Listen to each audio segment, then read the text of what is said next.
നല്ല ഫ്രഷ് വെണ്ടയ്ക്ക ഉണ്ടെങ്കിൽ എടുത്തിട്ട് പോര്. നല്ല അടിപൊളി വെണ്ടയ്ക്ക ഫ്രൈഡ് റെസിപ്പി പറഞ്ഞുതരാം.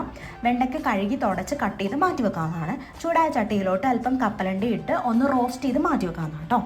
ഇനി നല്ല തിളച്ച എണ്ണയിലോട്ട് നമ്മൾ കട്ട് ചെയ്ത് വെച്ചിരിക്കുന്ന വെണ്ടയ്ക്ക ഇട്ട് ഫ്രൈ ചെയ്ത് മാറ്റി വെക്കാവുന്നതാണ്. ഇനി നമ്മൾ ഒരു മിക്സിയുടെ ജാറിലോട്ട് നമ്മൾ ചൂടാറാൻ വെച്ച കപ്പലണ്ടിയില്ലേ അതങ്ങോട്ട് ഇട്ട് കൊടുക്കാം.